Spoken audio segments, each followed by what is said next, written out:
Halo Sobat Bola, apa kabar? Semoga semua Baik, sehat selalu. Amin. amin. Timnas Indonesia U17 akan menghadapi laga terakhir di grup ya. Walaupun ini laga terakhir ini sudah tidak merepresentasikan apa-apa ya. Ini cuman ya, hadiah aja sih kayaknya. Bonus laga karena Indonesia sudah memenangkan 2 laga pertama. Dan Betul. Indonesia akan menghadapi Afghanistan yang notabene bisa dianggap sebagai lumbung gol di grup ini nih, Bro. Nih kira-kira Indonesia Betul. gimana nih, Bro?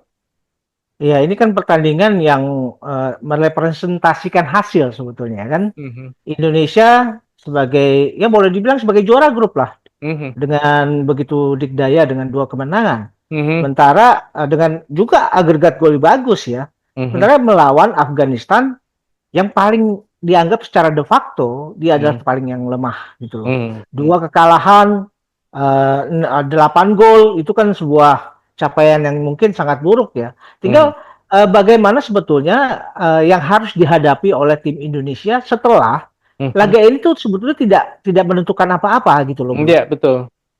Indonesia mau menang, mau kalah, mau seri, itu tetap menempatkan Indonesia sebagai juara grup dalam Iya, hal ini. betul, betul.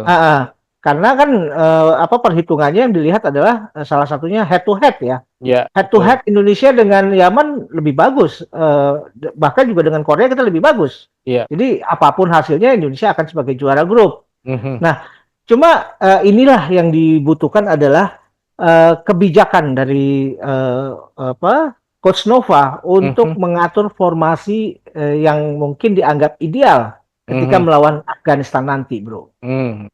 Nah, emang gini ya, Mhm. banyak eh, orang yang bilang bahwa Coach Nova ini dengan 2 laga kemarin ini menunjukkan kan permainan timnas Indonesia ini berbeda dari satu laga ke laga yang lain dan Ya, betul. diperkirakan ketika akan menghadapi Afghanistan juga kan akan berbeda juga walaupun kita tahu ya ada juga timnas Indonesia yang sekian itu ya setiap laga lawan siapa aja mainnya kayak gitu terus gitu ya sehingga bisa ditebak gitu kan.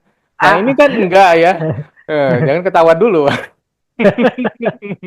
Nah, ini kan enggak nih. Artinya kan ada kemungkinan bahwa ya, permainan Coach Nova ini nanti di laga melawan Afghanistan akan menampilkan pola yang berbeda gitu. ya. Apakah pemainnya juga akan berbeda gitu, Bro? Saya sih berharap ya ada formasi permainan atau formasi yang diturunkan tuh berbeda dengan Mhm. 2 pertandingan di awal. Mhm. Karena boleh dibilang di kelompok usia ini sebetulnya secara kualitas individu ini sama-sama lah, tidak ada perbedaan yang mencolok gitu. Mhm. Paling yang membedakan mereka kemudian bisa menjadi line up dan kemudian ada pemain-pemain yang dicadangkan itu hanya pada pengaturan ini ya, stabilitas permainan, Mhm. stabilitas performa yang mereka Mhm. bisa tampilkan. Itu Mhm. hanya perbedaannya di situ. Mhm. Nah, kalau misalkan merujuk bahwa pertandingan ini sudah tidak punya nilai apapun sepertinya, Mhm. hanya untuk memenuhi jadwal, Mhm. dan ini juga bisa saja dijadikan oleh Coach Nova untuk melakukan eksperimentasi dengan Mhm. menurunkan formasi terbaru. Mhm. Kita masih punya Dava Zaidan di cadangan, ada Mhm. Josh Holong, Mhm. Putu Ekayana, Fardan Faras, Faris Nur Hidayat, Ilham Ramadona, dan lain-lain ya. Yang sebetulnya mereka sebetulnya juga kalau diturunkan melawan Afghanistan, saya yakin mereka siap gitu loh bro. Mhm. Mhm. Tapi kan jangan sampai juga kita terus kalah, maksudnya kalah ini kan bisa ya walaupun tidak akan Mm-mm. mengganggu mengganggu posisi Indonesia di klasemen, tapi kan bisa mengganggu bahwa ya kok Indonesia kalah. Betul, itu betul. Saya setuju sekali ya. Kita harus tidak boleh kalah melawan Hmm, Afghanistan ya. hmm, Walaupun kita katakanlah akan menurunkan formasi kedua, katakan, hmm, hmm, kita juga tetap harus menjaga marwah ya. hmm. Marwah Nah, ya, dari mentalitas yang kita bawa selama 2 pertandingan ini. hmm, Jadi kita tidak boleh kalah melawan Afghanistan. hmm, Tapi, nah itulah makanya kecerdikan dari Kosnova. Pertama, dia kalau bisa ini ya menghemat tenaga dari pemain-pemain utama dengan menurunkan pemain pelapis. hmm, Kedua, dia harus bisa menjaga mentalitas ini. hmm. Jadi ini yang menjadi sesuatu yang tricky sebetulnya. Ya, Bagaimana ya. dua dua variabel itu dia bisa seimbangkan gitu, bro. Hmm. Nah, kita lihat dulu deh mengenai Hmm. Afghanistan itu sendiri, Bro. Ya, Bagaimana sih sebenarnya tipikal permainan dari Afghanistan, Bro? gini, Afghanistan saya pikir kan memang boleh dibilang ada di persimpangan jalan ya, Hmm, gaya-gaya permainannya. hmm, Gaya permainan walaupun secara letak geografis dia ada di Asia Tengah, hmm, tapi representasi permainan mereka tidak mengarah ke situ. hmm, Sementara kalau kita lihat dia di Asia Barat, dia juga terlalu jauh secara geografis dan pengaruh sepak bola Asia Barat juga tidak hmm, mereka adopsi gitu loh. hmm, hmm, Jadi sebetulnya Afghanistan ini masih ada di persimpangan jalan. Mereka tidak punya pakem yang jelas dalam permainan. hmm, Yang hanya mereka bisa lakukan adalah bagaimana mereka melakukan permainan dengan cara-cara yang baik, hmm, passing yang baik, kemudian stamina yang baik misalkan ya, kemudian organisasi permainan juga mereka mencoba untuk melakukan yang terbaik, tapi semuanya ini belum mereka dapatkan, terutama hmm, dalam organisasi permainan gitu loh. hmm, Jadi sebaiknya ya kalau melihat bahwa ini kita akan menghadapi lawan yang mungkin paling lemah kita anggap katakanlah ya, hmm, ya Coach Nova harus berani melakukan perubahan-perubahan permainan gitu loh. hmm, Biar gaya permainan Coach Nova akan lebih beragam dan katakanlah potensi lawan yang akan dihadapi di laga berikutnya akan hmm, lebih bingung dalam menghadapi hal-hal yang demikian hmm. untuk bisa mencerna gaya permainan Coach Nova yang sebenarnya seperti apa gitu loh, Bro. Ya. Bro, tadi kalau ngomongin Hmm. Afghanistan ternyata polanya beda dengan wilayah sekitarnya, apakah Indonesia juga gitu kan? Apakah Indonesia sekarang pola permainannya mirip-mirip Malaysia atau Thailand atau Vietnam atau gimana? Tidak Kan seperti itu. mirip Korea Selatan kan? Kan yang selama ini kita ketahui ya, gaya permainan Indonesia adalah gaya permainan cepat dari kaki ke kaki ya. Nah, Mhm. tapi gaya permainan cepat ini kalau tidak diimbangi oleh organisasi permainan yang baik itu jadi Hmm, percuma hmm, ya. hmm, Makanya yang dibenahi oleh coach-coach terdahulu maupun coach yang sekarang hmm, adalah bagaimana potensi yang dimiliki oleh pemain Indonesia yaitu adalah kecepatan dan mhm, kemampuan individual itu juga diramu dengan gaya permainan organisasi yang secara kolektif itu lebih ini ya, lebih fokus. Nah, mhm, makanya Indonesia kan sampai sekarang akan kesulitan kalau menghadapi lawan-lawan yang punya organisasi permainan yang baik gitu loh. hmm, hmm, Beruntung kita dan ini juga sebuah kecermatan dari Coach Nova hmm, ketika melawan Korea Selatan, dia tahu yang dihadapi adalah lawan yang punya organisasi permainan yang baik. hmm, Makanya yang dia inginkan adalah mencoba untuk melakukan pertahanan yang lebih dalam hmm, dengan berupaya untuk terus juga melakukan mencari-cari celah ya. hmm, Celah itu bisa didapat dari menit pertama sampai 90 menit hampir berakhir gitu loh. hmm, hmm, Nah, itu yang terjadi hmm, ketika kemampuan pemain timnas kita untuk bisa secara efektif melakukan serangan di menit-menit akhir yang bisa menimbulkan kepanikan di Korea Selatan akhirnya jadi penalti gitu loh. hmm, hmm, Nah, berbeda ketika melawan Yaman. Yaman hmm, memang secara individu, secara kecepatan bagus, tapi hmm, dia tidak punya organisasi permainan yang baik. Makanya hmm, ketika timnas kita juga melangkah menjadi tim yang punya organisasi dan kolektivitas yang baik, itu akhirnya menjadi senjata utama ketika melawan hmm, tim-tim yang lemah secara organisasi. hmm, Lihat gol-gol Indonesia ke Yaman itu semua karena mereka tidak organize banget gitu loh, Bro. Dan hmm, bagusnya gol-gol yang terjadi di Yaman itu gol-gol yang indah kalau menurut saya empat-empatnya hmm, ya, Bro. hmm, Prosesnya indah, Bro. hmm. Nah, artinya Indonesia nanti menghadapi Afghanistan mestinya kan juga seperti ketika melawan Yaman, tapi plus gitu ya. Mungkin lebih terbuka Ya, lagi atau seperti apa, Bro? saya pikir nggak ada salahnya ya kita melakukan permainan yang lebih terbuka lagi ya. Hmm, Tapi tetap ya waspada itu harus. hmm, Nah, hmm, eh, makanya kalau dalam formasi yang dituntut adalah kita lebih terbuka, kita lebih menyerang, ini kan adalah untuk memberikan pengalaman juga kepada pemain-pemain lain yang hmm, punya naluri menyerang, itu untuk lebih mengeluarkan potensinya di pertandingan hmm, ini, hmm, gitu. Nah, formasi yang terapkan oleh Coach Nova bisa saja dengan sama dengan formasi ketika melawan Yaman ya 3-4-3. Ini kan formasi yang sebetulnya lebih sangat fokus pada yang namanya penyerangan gitu loh, Bro.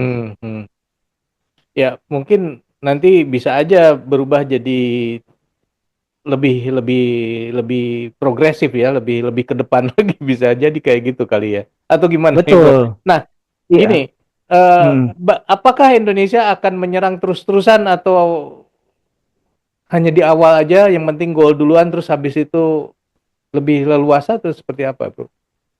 Saya pikir gini, kan ada dua terlihat ya, ada dua perbedaan yang menyolok ketika Indonesia melawan Korea dan ketika Indonesia melawan Yaman. Ini sebagai rujukan aja ya, Bro. Ya. Ketika melawan Korea, kita benar-benar mengandalkan permainan transisi. Permainan transisi dan fokus pada yang namanya jalannya pertandingan selama 90 menit.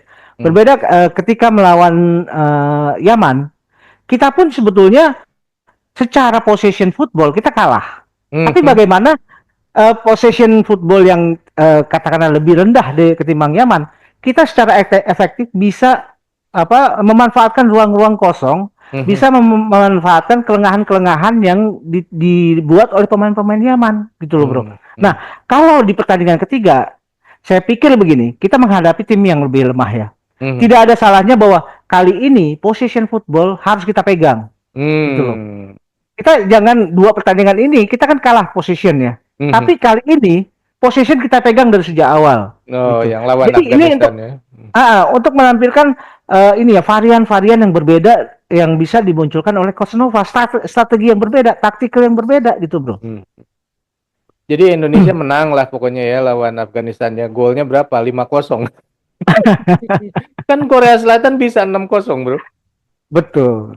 Yaman pun juga menang bisa 2-0 ya. Ya oke lah dengan sama lah seperti Yaman 2-0 atau 3-0 lah kita bisa ambil dari Afghanistan, Bro. Iya.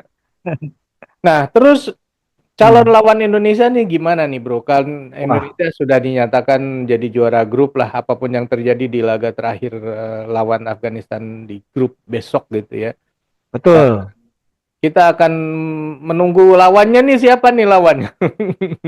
Wah, ini betul ya, bagus sekali ya. Seharusnya kan memang kalau target sudah terpenuhi untuk lolos ke Piala Dunia, tentu target berikutnya kita harus berbuat banyak di Piala Asia kali ini. Kalau nggak salah kita kan ada di grup C, akan menghadapi lawan-lawan dari grup D nantinya. Dan kemungkinan yang akan kita lawan adalah runner up-nya ya.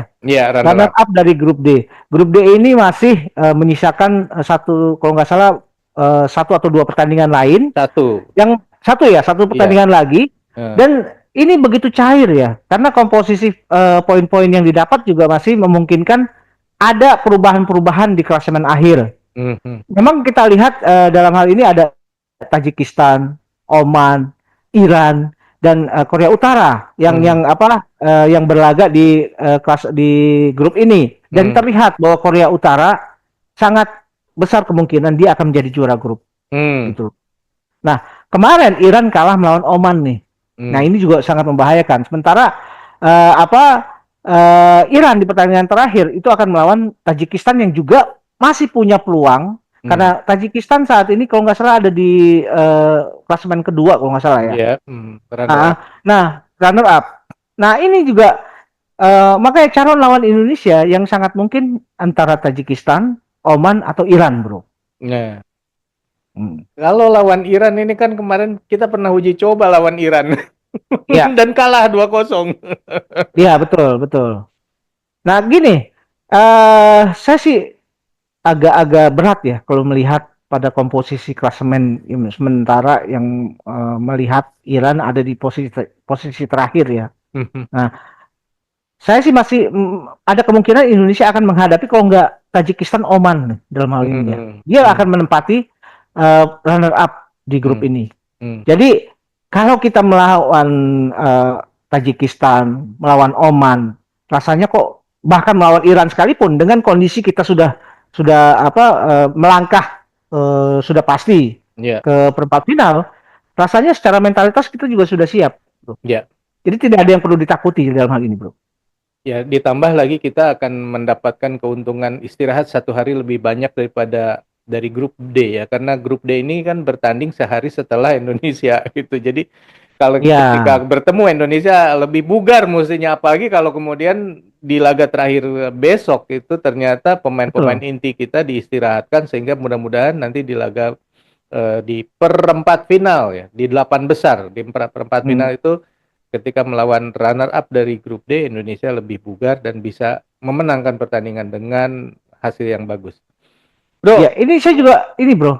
ya, Ada hal yang mesti kita garis bawahi ya. Tadi Bro Eri menyinggung masalah stamina ya. ya, ya, Bagaimana kita harus mempersiapkan stamina pemain ya. di babak berikutnya. Nah, kalau merujuk dari dua pertandingan tersebut ya, terlihat sekali di pertandingan ketika melawan Yaman ada persoalan-persoalan kebugaran di tubuh timnas kita.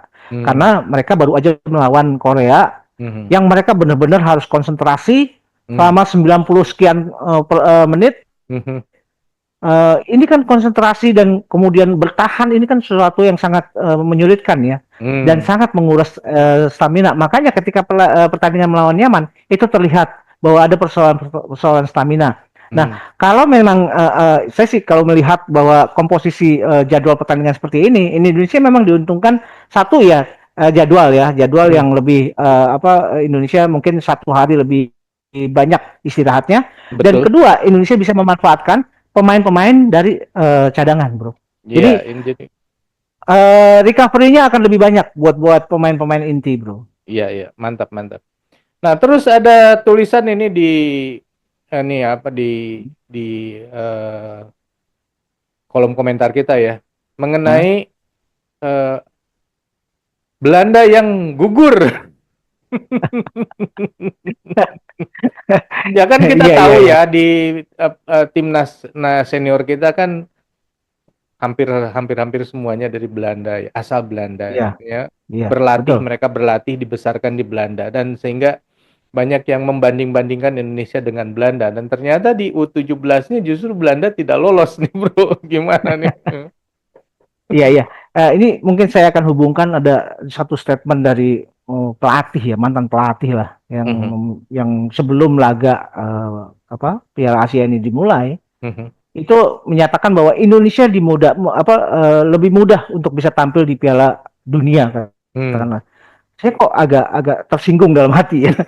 Kok dengan statement mudah ini Hmm. seolah-olah Indonesia udah digelar karpet merah sebelum laga dimulai gitu loh. Iya, iya. Tapi akan lebih baik kalau narasinya Hmm, itu diganti, bukan mudah, hmm, tapi Indonesia berpeluang gitu loh. hmm, Indonesia berpeluang besar untuk tampil di Piala Dunia gitu loh. hmm, Karena biar bagaimanapun kita melalui jalur Piala Asia ini juga nggak mudah gitu loh, bro.